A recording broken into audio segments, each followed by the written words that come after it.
आगे बढ़ते हैं। अहम खबर दें कि सुप्रीम कोर्ट में पुलिस अफसरान के तकरीरों और तबादलों के खिलाफ केस की समाअत जारी है। अदालत उज़्मा ने पंजाब के साबिक चीफ सेक्रेटरी कामरान अफजल की बहाली की दरखास्त खारिज कर दी। अदालत ने करार दिया है कि चीफ सेक्रेटरी का केस इनफरादी नौयत का है। कामरान अफजल अपनी शिकायत के तदारुक के लिए हाई कोर्ट में जा सकते हैं। सुप्रीम कोर्ट में पुलिस अफसरान की तकरीरों और तबादलों के खिलाफ केस की समाअत जारी है। अदालत उज़्मा ने पंजाब के साबिक चीफ सेक्रेटरी कामरान अफजल की बहाली की दरखास्त खारिज कर दी।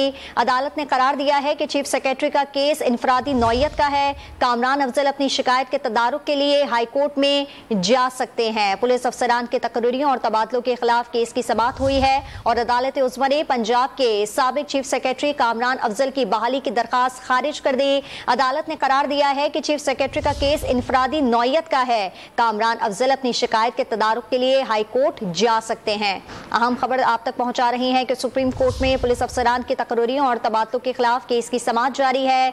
अदालत उज़्मा ने पंजाब के साबिक चीफ सेक्रेटरी कामरान अफजल की बहाली की दरखास्त खारिज कर दी। अदालत ने करार दिया है कि चीफ सेक्रेटरी का केस इनफरादी नौयत का है। कामरान अफजल अपनी शिकायत के तदारुक के लिए हाई कोर्ट में जा सकते हैं। साबिक चीफ सेक्रेटरी पंजाब कामरान अफजल की बहाली की दरखास्त खारिज। चीफ सेक्रेटरी का केस इनफरादी नौयत का है, ऐसा कहना है अदालत का। उन्होंने कहा कि कामरान अफजल अपनी शिकायत के तदारुक के लिए हाई कोर्ट से रुजू कर सकते हैं। आपको अपडेट कर रहे हैं इस हवाले से कि पंजाब के साबिक चीफ सेक्रेटरी कामरान अफजल की बहाली की दरखास्त खारिज कर दी गई है। सुप्रीम कोर्ट में पुलिस अफसरान के तकरीरों और तबादलों के खिलाफ केस की समाअत जारी है।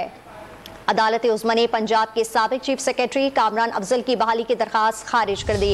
इस पर मजीद तफसीलात हासिल करेंगे डॉन न्यूज़ के नुमाइंदे हसीब भट्टी से। हसीब भट्टी, बताइएगा केस में मजीद क्या पेशरफ सामने आई है?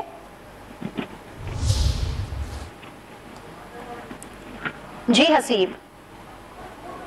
हसीब से हम दोबारा राब्ता करने की कोशिश करेंगे। सुप्रीम कोर्ट में पुलिस अफसरान की तकरीरों और तबादलों के खिलाफ केस की समाअत जारी है।